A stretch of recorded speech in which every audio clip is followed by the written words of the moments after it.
Bien, continuamos conversando con Juan Carlos Tanus.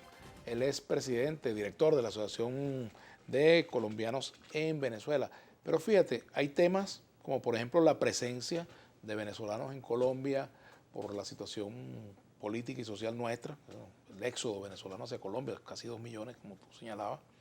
Pero también hay problemas que Venezuela ha heredado de Colombia o que ha traído de Colombia, que se han importado, problemas que están aquí, que no son nuestros.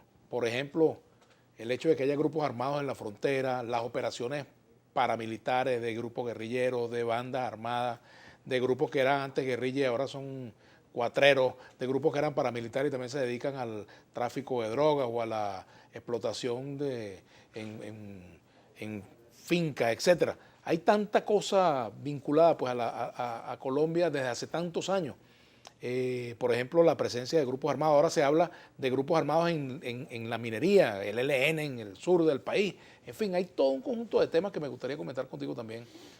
Bueno, ese tema en particular obedece sin duda alguna a el tema del conflicto. Cuando se produjo en marzo, el 1 de marzo, en el atentado que hiciera el presidente Álvaro Uribe a Ecuador, y tener que llegar una bomba teledirigida a un campamento fronterizo que tenía la otrora guerrilla de la FARC, obedecía sin duda alguna a que el conflicto estaba desbordándose.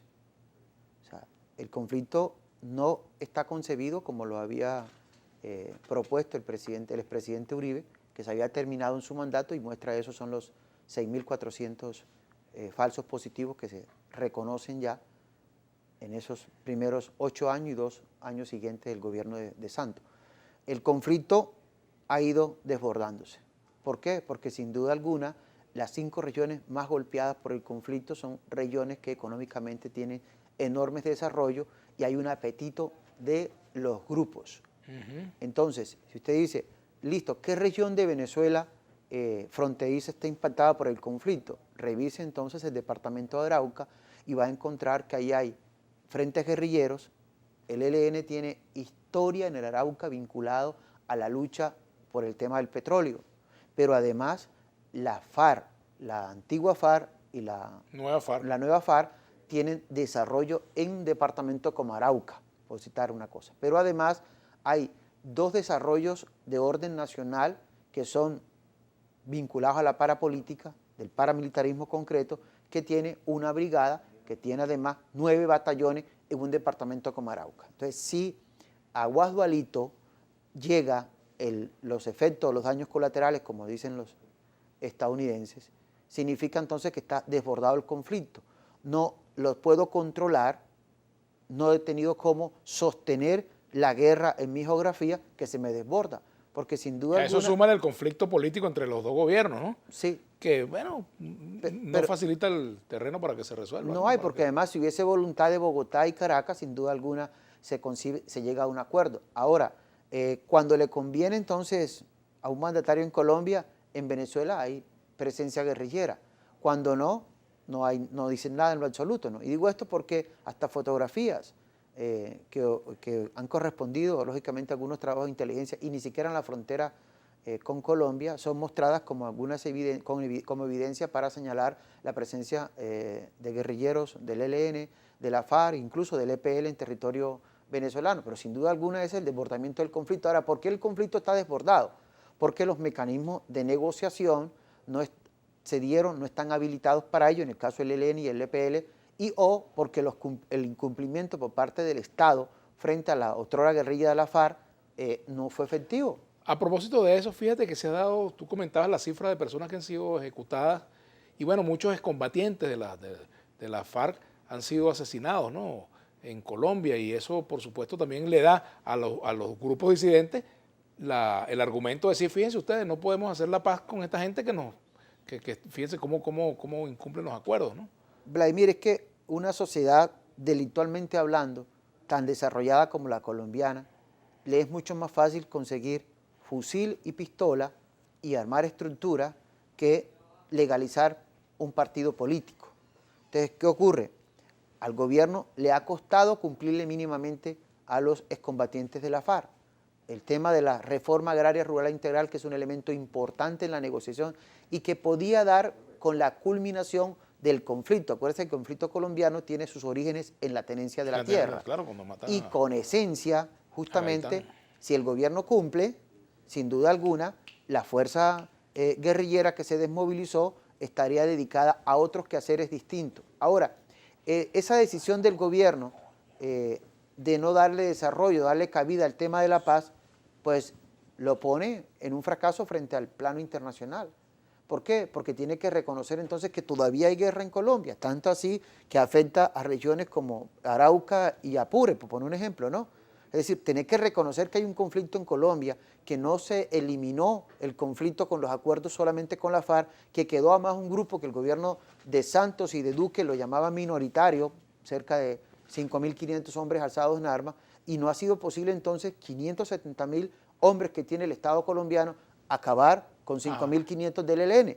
Es decir, si esa incapacidad la reconozco, es posible que vecinos tengan que tender la mano frente a una necesidad de un diálogo en Colombia para que el conflicto no se desborde, porque el conflicto no está desbordado solo en lo militar con la presencia en frontera de estructuras insurreccionales colombianas. El conflicto está desbordado con la presencia de colombianos en Venezuela desde hace mucho rato, o en Perú, o en Brasil, o en Ecuador. Es decir, el conflicto no está desbordado de ahora, el conflicto tiene en su origen, sin duda alguna, la ausencia de unas políticas que ningún gobierno ha querido pero ahora juntarse acá, para ello. tú eres presidente de una asociación de colombianos en Venezuela. ¿Cuál será la solución cuando hay efectos del conflicto político venezolano en Colombia y cuando hay efectos del conflicto colombiano en Venezuela? ¿Cómo se resuelve ese problema? Diálogo. Es que, sin duda alguna, no hay diálogo porque hoy el presidente Duque está cerrado. Ha participado en procesos contra Venezuela, Operación Gedeón, ha generado procesos, porque además esos son los que se conocen, pero los que todavía están para implementarse a partir de la inteligencia y contrainteligencia colombiana. Han vinculado, han intentado sobornar a militares venezolanos para que generen el caos y procesos de insurrección en territorio venezolano. Es decir, es difícil ese diálogo, pero tiene que darse. Se está obligado a dialogar para poder resolver los problemas que tenemos fronterizos. Son 2.219 kilómetros de frontera y por lo menos 11 millones de pobladores de allá y de acá afectados por esa línea. Si no hay diálogo, va a ser imposible que mínimamente se controle lo que se desarrolla y se ejercita en la frontera, pasando por narcotráfico, ¿ya? Por las economías además ilícitas distintas a las del narcotráfico. El tema de contrabando, que son sin duda alguna elementos que los gobiernos necesitan sentarse a discutir cómo hacer para que los sembradíos de hoja de coca no pasen a territorio venezolano. Bueno, esa es parte de la política que hay que conversar entre gobiernos, indistinto que se tengan diferencias ideológicas y políticas. De la oposición venezolana que hablan y se refieren a Venezuela como un narcoestado. No le encontramos asidero, ¿no? Porque ¿Colombia es hoy un narcoestado? Fíjese, yo creo que hay un gobierno y han habido gobiernos vinculados al narcotráfico. Y no hay un narcoestado todavía en Colombia por una sencilla razón, porque no todo el aparataje del Estado está comprometido con el narcotráfico. Quien puede hoy narcotraficar puede ser el embajador de Colombia en el sur, ¿cierto? Que además contratado y sostenido. Ese puede porque tiene facultades, pero el campesino pobre que siembra la hoja de coca, que además es su sustento, como si fuera el pan coger para poder vivir, a ese son parte de los 120.000 reclusos que tenemos en el territorio colombiano. Tenemos que hacer una pausa, pero mira lo que te dice José Mejía. Mira, este señor es un representante de una asociación o es un guerrillero camuflado porque todo lo que dicen apoya a esa organización. Hacemos la pausa, ya venimos con Juan Carlos Thanos.